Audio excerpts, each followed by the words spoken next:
A police officer in Grand Rapids, Michigan, was caught on camera executing a black man during a traffic stop.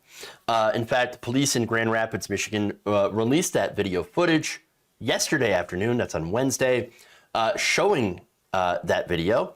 Now, look, there's 4 different sets of video. One of them is cell phone video. We're going to show you that. But there's also body cam footage, and I don't know if that's been released yet.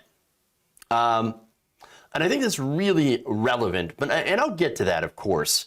Now, first, details. Patrick Lyoya, 26-year-old, father of 2, was fatally shot in the back of the head by a police officer during a traffic stop on April 4th. The video shows the officer, who is so far unnamed, pinning Lyoya to the ground face down and shooting him in the back of the head. I kid you not. Now, this was after a struggle in which the unarmed Lyoya struggled before attempting to run away, deflecting a taser from being used on him, and of course there was wrestling on the ground. Again, you'll see all this in the video. But first, Grand Rapids Police Chief Eric Winstrom announced the footage released to the public during a press conference. And again, here is that cell phone footage. Be warned, this is very, very difficult to watch. Content warning, someone gets shot in this video fatally. So, avert your eyes, those who are sensitive to this. Now here's the video. Hands behind your back!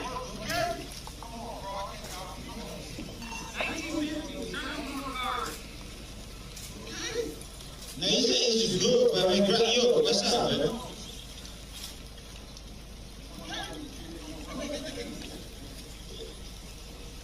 Stop!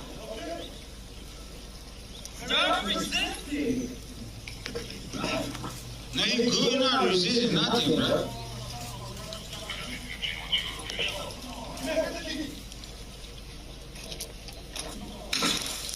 Okay, why you gotta do all that, bro? You good, man. That was the sound of a taser discharging. Let's call the taser!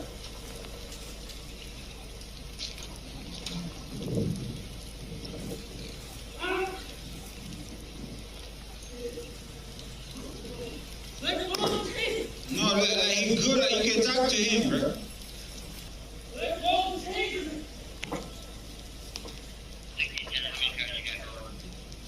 Drop the taser! Drop the taser!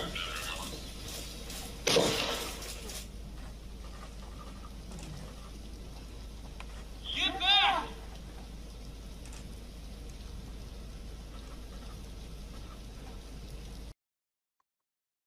Okay, a couple things to note here. So obviously that's incredibly difficult to watch. But a few things to note. The officer had a body cam, but for some reason, when that shooting happened, just seconds before that happened, it mysteriously deactivated. What? Oh, okay. Oh, hold on. How does that happen? How does that happen? What happened here? Now, Lyoya's family said that they had reviewed the footage of the shooting. They also dispute that the police had any sort of reason for engaging with him, who say they had pulled him over to the curb because his car was making noise. Now, think about that. I want to ask, what kind of noise? What kind of noise would justify that? Was it loud? I mean, we got people in this country. I got people that I know around here where I live that will make their cars or trucks incredibly loud on purpose. And of course, they're the ones that are flying MAGA flags and Confederate flags, but they make their cars on loud on purpose. Or what was it, a clunking noise? Like a safety hazard? Even so. Why? Okay, what was the point of pulling this person over? No, I know what it was. He was just giving out citations to poor people to make money. I mean, that's what they do, honestly.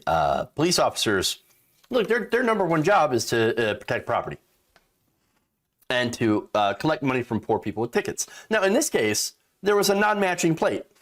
Okay, so we pulled him over for a non-matching plate. Car could have been stolen. All right, that is still not an excuse to shoot someone in the back of the head.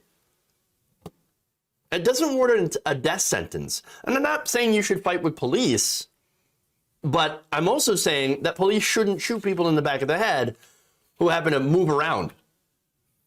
And look, when you look at the description here of what happened from the footage of the body camera, and again, you saw some of that, but there was some of the stuff that's on the body camera footage that isn't there on the cell phone footage. In fact, the body cam footage shows the officer arriving at the scene as Lyoya stands outside the car. The officer tells him to stay in the car. He responds by asking, "What did I do?" "Dude, I am stopping you." Okay, but that's not an answer to that question. Lyoya asks the officer what he's being stopped for. Without giving a reason, the officer asks Lyoya for his license. "Do you have a driver's license? Do you speak English?" Now, it's important to note that Lyoya is an immigrant from the Congo. Now, Lyoya answers yes. The officer tells him that his license plate is not registered to the car. He asks again for his license. He opens the car door, steps back, and says his driver's license is right there. So, look, you think about that, it's like, okay, that's kind of a weird thing to do. Why would you just, open the door for the police officer to say, "It's in there"? Well, then you think about it for a second. Do you really want to reach into your pocket as a black man in order to get out your license, right? Well, if you reach into your pocket, well, they could say you're going for a weapon. Okay, so if it's there, if it's on like the seat, you just say, "Here, there it is, there it is. Just go get that, and I'm not going to move my hands. I'm not going to touch anything." Okay, so I'm assuming, that's, and again, I'm making an assumption here. I don't know the facts. And so I'm being very clear about that, okay? Now, according to the description, Lyoya then closes the door, takes a few steps away. The officer then moves behind him and grabs his shoulders, which he says, nope, stop, put your hands behind your back. As the officer grabs him, there's a brief struggle before Lyoya pulls away from the officer, turns, and tries to run down the street. The officer tackles Lyoya to the ground in front of the house, across from where the stop was. The officer struggles with him, grabs the man's head, slams him into the grass twice, yelling, "Stop," while the officer is on top of him. "Okay, damn," says Lyoya. The officer pulls out a taser, and again, you saw what happened afterwards. So it would be real easy for me, especially somebody who looks like me, to say, "Well, just comply, man." I mean, you hear that all the time, right? It was like, why don't you just comply then? Why don't you just listen and just do what the officer tells you, even if it's for a bullshit reason? All you have to do is just give up your rights, give up your liberties, and just submit to the authority. It's real easy for somebody to sit there and do that, okay?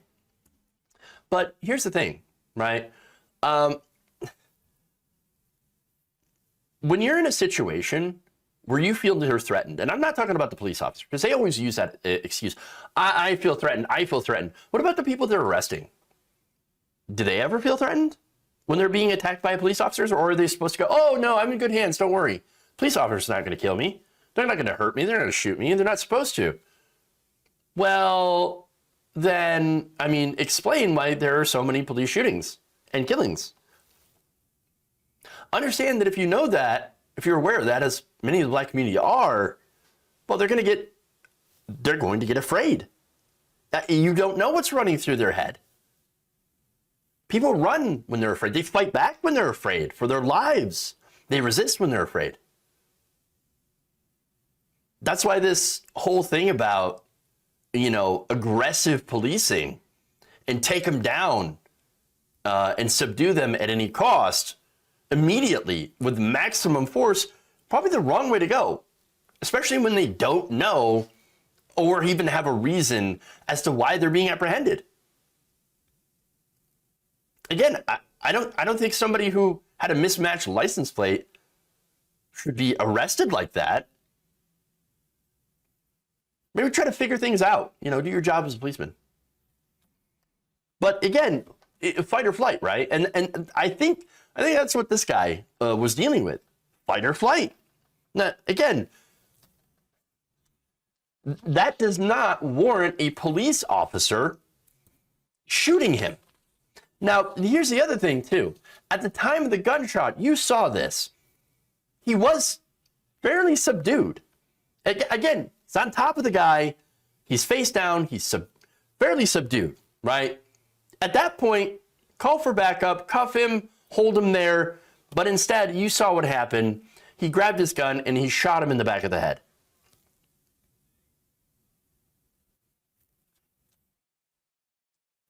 And you saw that's why they didn't even attempt to administer any aid. Well, a shot to the back of the head, that's going to be fatal. And now, getting back to the body cam, right? So how did that body cam turn off? Did he turn it off himself?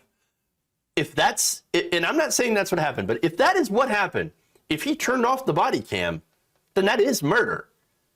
Because if you're not in control of a situation and you're struggling with the guy and you're in danger of your life, so that's why you have to pull your gun to shoot, well, then you're not going to take the time to go, oh, let me turn up my body cam. Click. Okay. No, back to it. No, that's not what's going to happen.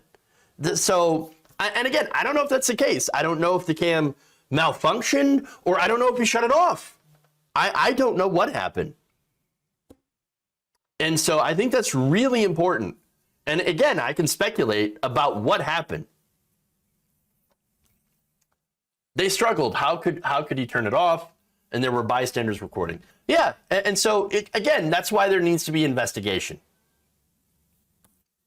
In fact, as of Wednesday, state police investigators had not yet interviewed the officer that was involved, who police say had been with the department since 2015. Grand Rapids police policy requires an officer involved in a fatal shooting encounter to give their account to investigators within 72 hours of the incident. And so time's running out on this one. The next couple of days. And so hopefully we're going to start getting some answers and the family's going to start getting some answers. But as far as I'm concerned right now, with the facts that I know, this looks like an execution.